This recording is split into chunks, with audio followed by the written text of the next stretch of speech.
tebeererawo ng'enjogera y'ennaku zino. Ebiseera ebisinga batugala ffe tufiirwa. Kyova olaba tulina okukola kyonna ekisoboka nga tukwatira wamu n'ebitongole ebirala byonna okulaba nti tugoberera amateeka agatuweebwa abakugu.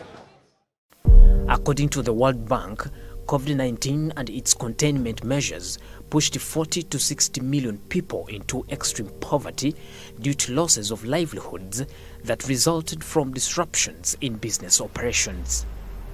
Reports indicate that the emergence of the COVID-19 pandemic and the subsequent measures to contain its spread negatively affected business operations in all sectors of the economy. After the lockdown, businesses faced severe liquidity constraints after reopening. In this case, female and male-owned businesses in the service sector reported a much dire financial situation. Access to credit remains a challenge as financial institutions remain pessimistic about the future business environment. Nonetheless, employment in the business showed signs of recovery. This, therefore, forced the Ugandan Parliamentary Committee on Trade, Tourism and Industry to meet the informal sector in Jinja to assess the impacts of COVID-19 on the medium and small-scale enterprises. While in Jinja, boda and taxi drivers decried of high licensing fees, where they urged the government to lower them as they are facing the continuing effects of the pandemic.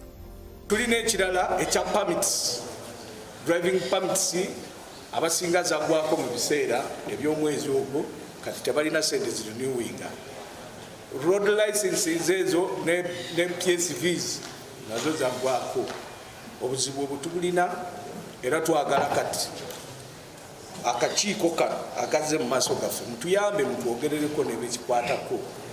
Bwe baba tebalina sente wakiri batuweeyoko ki akaseera tukole then oluvannyuma tweddabulule kuba revenue yo tekkiriza tuleka abaserikale kati babagambye nti batugudde mande traffic yonna kati agolodde kakiye atulinze kuki okubuuza permit we permit yako ikwapi akubuuza emotoka etudde tayinza na kumayininga nti omusolo gwagwako mu mwezi guli ogw'omunaana ogw'omusanvu agamba wewe kagale pale nkagwe ekirisiiti kya mitwalo 8 ekirala ebirisiiti bino nsaba mmwe abatrade mukyogereko tusobola kuteeka kirisiiti mitwalo 10 ng'omuserikale talina sente kireeta corruption mu bantu kubanga bwakugamba mitwalo 8 kirisiiti omudriver ajja kuwaayo emitwalo 2.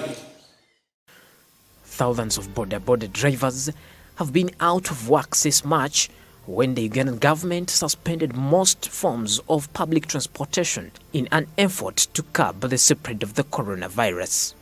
Tetunakubako muntu sasi nsaba mutandike mukiteeke mu parliament bwe muba bakukiisa musooke n'aba boda babe bamaze abantu nsaba omwaka ogwo gwonna musooke ne boda before you go to the other vehicles kuba tetudalabako mu kamera omuntu eyakubako nti avudde mu taxi n'akuba omuntu ki esasi kati nsaba ekyo mutuyambeko bwana batuwa honorable batuwa nkubo naino mu parliament ng'okola ekyo kiteekwa amaani.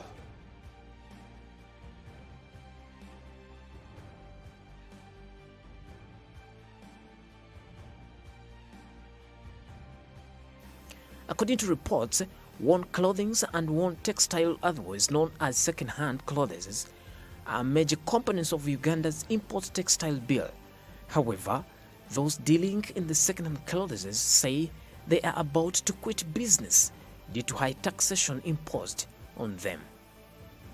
Febe mulaba tuli bamere ya leero tutuna sente ze tutereka banka ebanja biki abaana waka okusoma netwesanga tuli mu bizibu era tubadde wakanga febe mulaba muna tubadde tunaatera okubeera nga oba tufuuka kiki simanyi kyensaba banenga bwe muzze mututeeseze fe abantu abatunda engoye mu butale ate bane mu butwe balemu amagezi tuli bantu babuvunaanizibwa emisolo gye muli kunaanika ku ngoye enkadde mulinga abatugoba muki mu mirimu egyo emirimu egyo gye ginta kitandikibwako wansi n'ow'emitwalo 10 atandika bizinesi n'abeera n'aliisa amaka ge n'abaana ne basoma kitera nnyo okuwunyiiza okubanga mugamba nti buli saa buli bwe mugenda aba parliament temututeeseza buli saa bwowulira nti emisolo bayongedde ku ngoye nkadde n'osala endiboota n'osaba Katonda singa muvuddemu ze naguze gwe yaza okukola okunoonya amagwa naye okusaba Katonda nti singa muvuddemu ze naguze emisolo gikendeereko. Ekirala ekindese kya COVID-19 ekikoseza ffe ab'omu butale bannange tukyalina bizinesi wadde amabanja abagaga Kampala batubanja banka zitubanja tuli waka kwegamba osanga ng'omwami n'omukyala ffenna tuli mu katale loans amabanja. Ekyokusatu munzikirize njogerereko n'omwami wange akola eno Kirinya naye baabasibako bukyanga tubeera mu COVID nze naatera okunoba kuba maama takola taata takola otandika kusabiza n'okubira onarebo n'okubiraani nabo ne bakoowa kati ffe ngaffe abemmere yaleero bane bwe muba mutusibako mugambe pulezidenti wange omulungi gwensinga okwagala atunule nga ffe mu bantu abawansi nsibye nnyo naye bakoze batya ffe tubeera mu buzigo tupangisa landiroda akubanja ate ne landiroda omusaasira naye ali mu looni esente ze yazimbisa ennyumba ye yagijja mu looni alina okunyigiriza gwe omupangisa. Gavumenti nga bwe batutadde tubananda kutuusa bulungi batuwe looni naye nga magoba matono. Cognizant of this challenge faced by many Ugandan SMEs, the United Nations Capital Development Fund, together with its partners, the Private Sector Foundation, Uganda, and the Uganda Development Bank, have established a small business recovery fund to support SMEs to overcome the liquidity challenges due to COVID-19. The question is, have they access to this fund? People add money, they actually think probably it has eaten up their money. But he was also only used as a conduit. He doesn't know who has benefited and who has not benefited. Actually, in one of the meetings, you are like, probably we should just make a print out of those names that were channeled to Kampala, so that whoever is coming claiming I was registered, I did not benefit, can read and just keep patient. But you know, people have run out of patience, and the reason is they are really not doing well at all. I'm actually even happy you have gathered this business community. You know, when these people are hit, the people down, the most common person is hit directly and indirectly. We survive a lot from these people. The coronavirus outbreak has hit Uganda's biggest foreign exchange earner, with the sector players making back-to-back losses amidst growing fears of a looming economic crisis. According to statistics from the Ministry of Finance, the tourism sector contributes 7.7% to gross domestic product and 6 trillion to the Uganda's export earnings. But with the coronavirus outbreak, the 10% projected growth is unlikely. Government was tipped to reduce the price of COVID-19 tests to enable both local and international tourists to visit Uganda. Companies that carry the tourists from point A to point B. On the second lockdown, we have been able to operate, but we need government to reduce the rates of COVID testing, because all our drivers have to be tested every other 14 days. Before a client comes from abroad, they request that we show them the COVID certificates. Now, in Uganda, we are also losing business to Kenya and Tanzania because of the same. The rates for hotels are too high. Right now, I have 13 clients who were supposed to tour in Uganda, but because the rates of the hotels, the class of hotels vis-a-vis the amount that the hotels are charging, so that they can also recover, is too high. So a client pays me $600 for 2 nights. We prefer taking them to Tanzania or Kenya because they will get better accommodation and for less. So it all comes down to the economies of scale and how government is going to work out measures to support the industry. Jinja West constituency, Honorable Moses Batwa also highlighted that Indeed, tourism sector has to be revamped, for it has contributed too much to the country's GDP. Yeah, the lockdown has affected the tourism sector grossly and at all levels. Whereas tourists were allowed to get in and move to various destinations of their interest, the shops selling souvenirs that tourists should carry home with remained closed. And these people, like the artists who are selling craft items, are concerned, and they are saying going forward, in coming lockdowns, they should be looked at.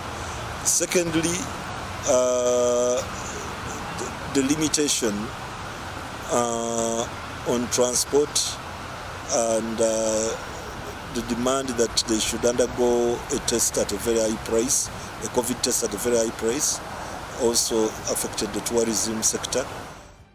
However, members of the Committee on Trade, Tourism and Industry vowed to address the challenges at the floor of Parliament.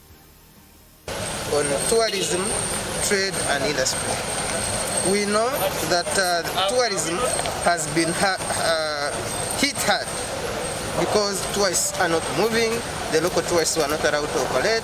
We know that it has been hit hard. We also know that the trade was hit hard because the consumers were not moving, they were under lockdown, the hotels were affected, traders are complaining, and we have taken note of the need for incentives, the need for waivers, the need for harmonization between the landlords and the tenants, the need for government to prevail over banks, because whereas every business was under lockdown, banks continued working. Banks continued levying interest. The need to talk to revenue authority that while people are not working, while government is not paying to the hotel owners, but you continue to levy interest on the vouchers. So at the end of the day, revenue is government. Government has not paid, but revenue wants money, and revenue again is also government. So it's like government is not paying the hotels for the services they are using, but they again asking for money from people who they are not paying. So I've taken note of the challenges of the industries, the challenges of the traders, the challenges of the tourism industry. And I can tell you without any fear of contradiction that we'll have a good report. So that the necessary relief is tagged on each sector. It is not just generally saying go to UDB, and then the conditions of accessing money under UDB are very difficult, and at the end of the day, government is talking about relief, but there is no relief. According to the National Planning Authority, the major transmission of the coronavirus pandemic effects are twofold: disruption in the way of life and disruptions in the supply chains. The pandemic disrupts the normal way of life and economic activities because people fear to contract the disease. As a mitigative measure, governments usually undertake lockdown measures. Additionally, production and supply chains are also disrupted across the different levels. Pedson Mumbere, Smart 24 TV.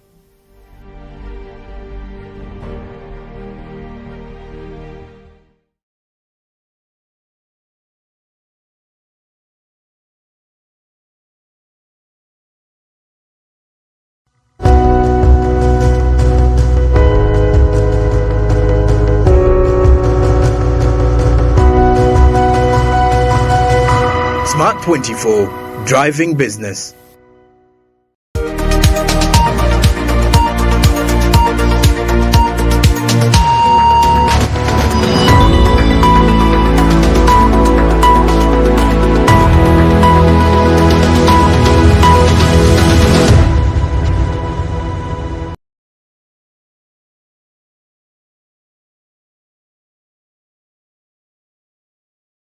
Kubebaza abasoni banyabo ku bantu natemwe twegasseko tuli mu program yuji tukole mu segment eya Ky'Otuunda mwetubawa omukisa okulaba nga muyita okulanga bizinesi zammwe nga bulijjo ate abadde mulaba Haji n'abagamba nti kati nze Haji Lutale sibanya ndi ku konti sima ndi kugula ndi kona nino obusawo bwa Sire Queen simanya nino nze kigambo Sire Queen nali sikimanyira kigira ku Haji Lutale. Haji Lutale negaseko Musa ono nno omusajja mukugu mu nsonga ez'ebyensawo ensawo azijja wa bizinesi eno yagala okugitandika otandika otya wandyagadde okutandika bizinesi efaananako bweti Haji Lutale ndi naye tugenda kuba tutunuulira ensonga ezifaananako bwezityo. Haji nsanyusa okulaba kale sebo naye nsanyiza okusangawo sebo buuza kuba tulaba ne baganda bafune lunaku lwakutaano abatuwuliriza n'abatulaba assalamu alaikum warahmatullahi wabarakatu. Amanya bampita Waswa Hussein Lutale nga ndi musuubuzi era mbuludde mumazemu emyaka ezisukka mu 35 nga ndi mu busuubuzi. Kinsanyusiza nnyo okubanga mumpise ku TV eno ku Data TV ku Smart 24 TV ku Smart 24 TV. Ekisinze kale okunsanyusa ndi mulongo ate lunaku lwa balongo buli nga 2 ogw'omunaana luba lunaku lwa kucelebrating abalongo. Kekisinze okunsanyusa nenja wano ku Data manya ku Smart TV 24. kale ndoza tusooke tubalage ate ebimu ku bintu Haji byakola bwe tukomawo tugenda kutandikiraawo.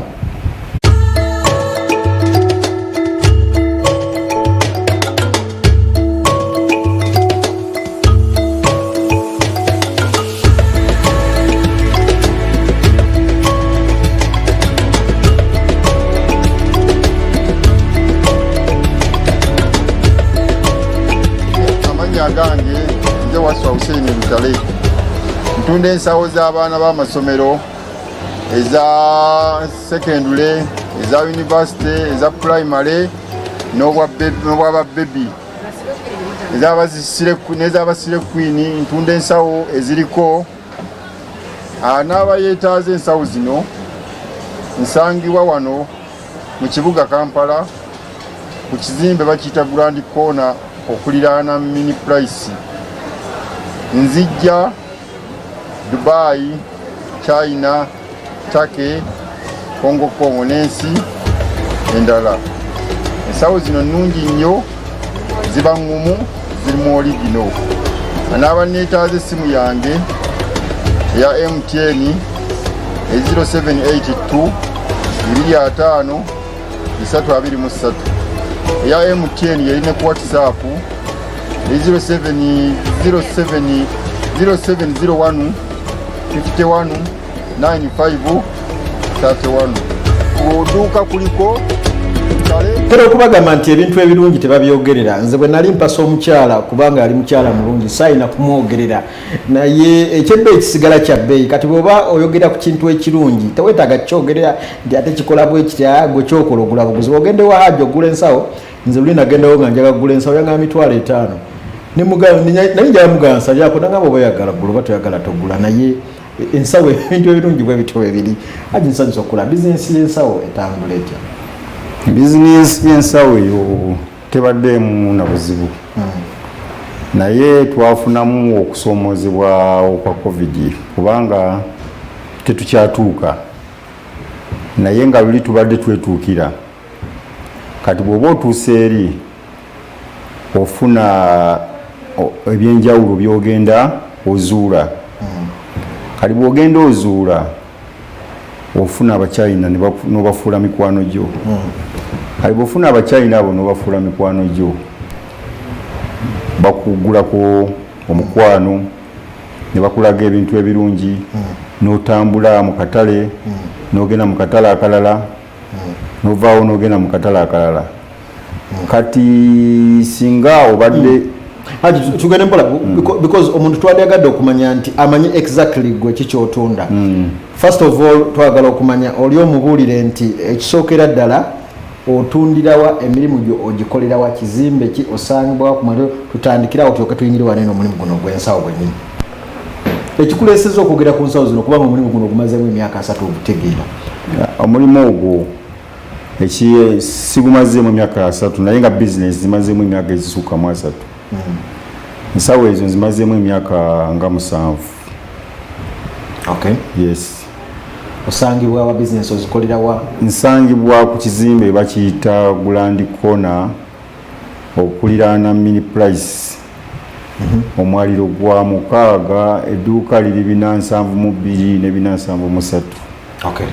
Era kuliko ekipande kyange bambita ensawo zange bazita Lutale Bags World. Simu zange kweziri ne email. Okay. Nsangibwawo. Watandika ensawo zino zijja mu bitundu ki okuzituusa wano mu Uganda? Ensawo ezo nasooka nengendako e Dubai. Bwe ntuuka e Dubai ensawo zaayo nga za bbeeyi nga nfunako amagoba matini. Kati bwe nafunangako amagoba amatini nengamba naye bwe ngende e Dubai tebalina katale ka nsawo. Wabula balina akatale akatunda nga bw'ogamba. Nva mbalala ngenda kusuubula Masaka. Nengamba bwe ngende China eno nali nasooka nga nagendayo dda nga nsuubulayo ensooka mu ngatto nenva nensuubula empale nenva mu ngoye nenzivaamu nengezaako okusuubula emmotoka nga nzija Japan nenzivaamu. Naye naye wasookayo mu mmotoka? Nga nsuubula emmotoka zigulako online n'Abajapani nga nkozesa be forward. Kati bwe nagenda okulaba omulimu gw'emmotoka nga gulimu okusoomoozebwa gulimu amabanja nga wagisidda mu busuubuzi oba okusuubula n'entunda nindita nga nteeka mu sitowa nga netundira. Omulimu gw'emmotoka gwenannyini n'esigwe wetundira nga mulimu okusoomoozebwa kw'amabanja. Kati nengamba wakisigenda e China eno nengenda e China. Kati bwe nafunamu okusoomoozebwa bwe nasanga abatunda ensawo ku Grand Corner nga batunda ensawo, batunda laptop bag, batunda amakeesi, batunda ez'abaana b'amasomero, nange nenkyusaamu obuwongo nengamba bwe ntwala buno obusawo mbulaba ku mutimbagano abawala tebabugule nengamba kambutwale kangezesa omukisa gwange kuba abatunda ezo ensawo bo banene. Katono nyo Haji basobe ne banyabo ensawo zemulaba ku screen of course z'ensawo za Haji ate bubanga of course ozeetaaga tugenda kuba tubitunulira naye ndowooza ensawo ezo zolaba of course zeza Haji mu segment Ky'Otuunda mutera okubagamba nti of course tubawo mwagana okutubulya biki bye mukola so Haji ye waali kenyini ayogerera ensawo ze naye ndowooza katusooke tube nga tunywa ku lwendo lw'otuzzi bwe tukomawo tugenda kubanga tutunulira ensonga zino zennyini.